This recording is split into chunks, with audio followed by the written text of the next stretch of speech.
Hey there guys, this is Flamsaron, aka YouTube's Tasuke, and I'm going to tell you guys about what's probably the one thing from E3 I was probably the most excited about in terms of reveals, without a surprise factor, because obviously certain other stuff is pretty amazing, but they announced finally Dark Souls 3 coming in like 2000, I think early 2016 for the PS4, Xbox One, and possibly PC from Namco Bandai with Hidetaka Miyazaki back to direct it, which is awesome. And the reason why I didn't cover it before, because there were some rumors, and if you've listened to the podcast, I've talked about it there, but there were some rumors going on about it and some quote-unquote leaks. But I didn't talk about it then because I didn't want it to end up like not being true and then kind of wasting my time. I sort of try to save like rumor stuff that isn't necessarily that big for the podcast, or I don't know. I really just wanted to wait until we had more material, but E3's over now, so yeah, they showed off a little teaser trailer and with the tagline "Only Embers Remain," and it seems to me like it's harkening back to Dark Souls 1, and they show like this kingly looking guy who kind of looks like Gwyn anyway, and I believe he's called the Lord of Cinder. I believe Miyazaki has said it's up to the player's interpretation what that actually means, though it seems pretty clear to me that it's Gwyn. That being said, we don't know if it's going to take place in between Dark Souls 1 and 2 or just after 2. I kind of hope it's after 2 because I kind of like the idea of, from a story standpoint, I like the idea of something from the past coming back to haunt, to haunt the present. And, the tagline, or, like, the subtitle for, like, the next-gen, or the PS4 and whatnot version of Dark Souls 2 was a Scholar of the First Sin.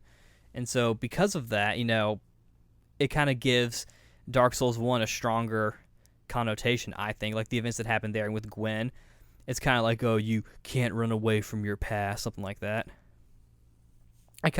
I'm probably just overthinking it, but that's the way I look at it. And because of that, I kind of hope it takes place after. Some people say that in the trailer, and you see this in the image too, in the background, it kind of looks like Anne Orlando. To me, it looks like either Anne Orlando or Dragon Keeper, what I think it's called, from Dark Souls 2. That's my thought, or maybe just like a generic Drangleic castle. I don't know. But I kind of hope it's more of a continuation rather than just like an in-between thing. They have stated that this is gonna be a turning point for the series, but it's not going to be the last. So we don't really know what that means, but it could be something pretty big. What else was I gonna say? And I mean, I do kind of hope that it takes place after. Another reason why I wanted to take place after Dark Souls 2 is because I felt like Dark Souls 2 kind of set up a series for like, oh, it can continue for as long as it wants because the whole reincarnation thing. But I feel like this one's gonna kind of set things differently than Dark Souls 2. I don't think it's gonna retcon Dark Souls 2, but I feel like it's going to open up it's gonna be more continuous. I don't know.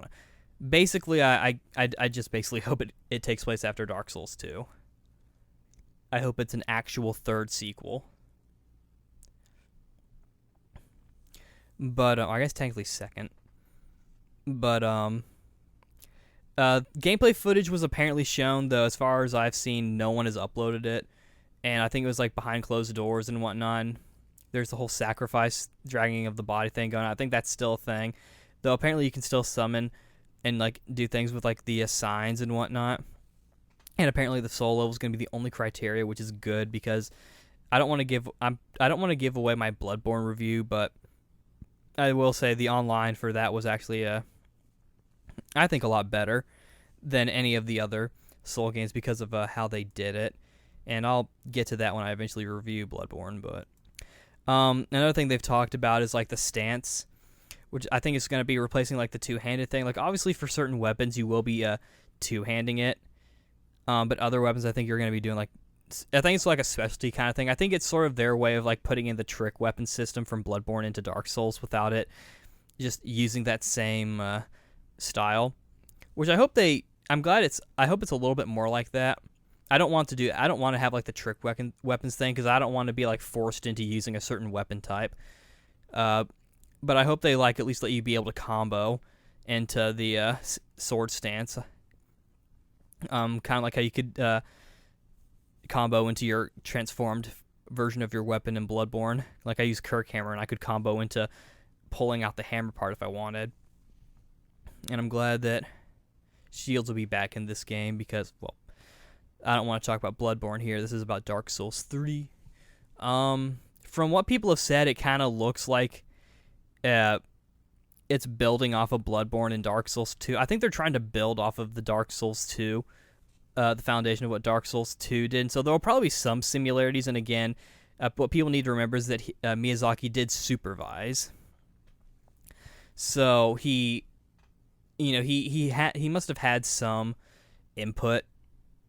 From what I heard, like him not being the director of Dark Souls 2 was a company decision. I speculate that it might have been because they wanted him to work on Bloodborne. It might have been like you have to work on one or the other. And he probably wanted to return to Dark Souls at some point. I'll probably be able to talk a little bit more about what I want to see from Bloodborne and Dark Souls 3, and I don't know, maybe I'll do a video. But one thing I will say I like the lore in Bloodborne, how they kind of do it with like the little notes and whatnot, where it's not just item descriptions or even dialogue. I personally think that dialogue should be the way to do lore, because I feel like you'll get different character perspectives, and I feel like that kind of helps create a distorted picture, especially with what this story is trying to go for.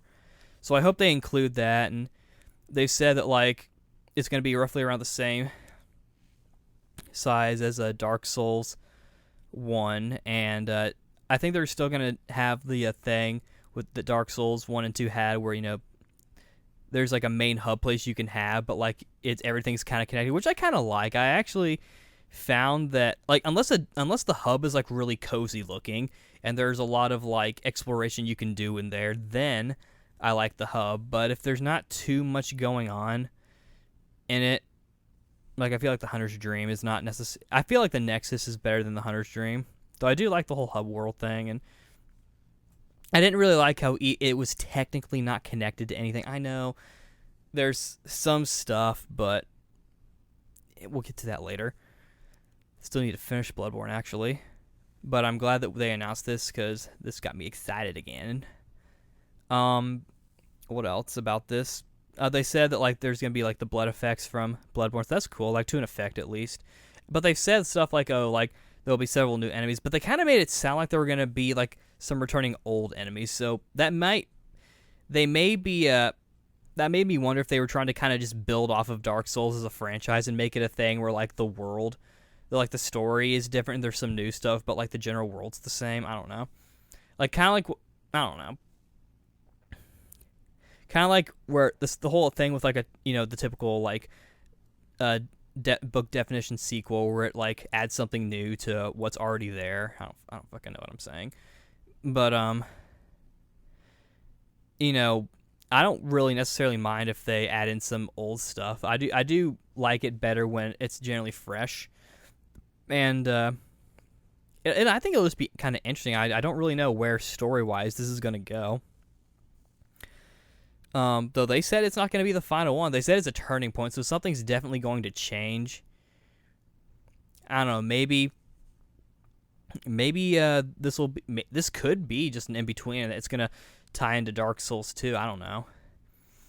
And I hope this game has like a lot of cool content. It's definitely going to be fun. I'm definitely going to enjoy it. I feel like I can kind of rely on Dark Souls to be my Western RPG franchise to play besides like the Elder Scrolls or something, because EverQuest is kind of taking its sweet time. But and I know some people go, it's not a Western RPG. I feel like it kind of is, though, even though it's made by a Japanese team. This game is very Western, but it'll be interesting. I almost kind of get of central antagonist kind of vibe from the Lord of Cinder. It'd be funny if like he becomes like the Dr. Eggman or the Dr. Wily of the Dark Souls series. It's like, uh-oh, Gwen's at it again. But I don't know. That's just my viewpoint, I guess. But yeah. I'm looking forward to it. I can't really think of anything else to say. It's going to be fun. I'm going to get it on PS4. So yeah. Dark Souls 3, everybody. This is Flamsaron, aka YouTube's Tasuke, signing out. See you later. And be careful out there. I don't want to see you go hollow. Lols.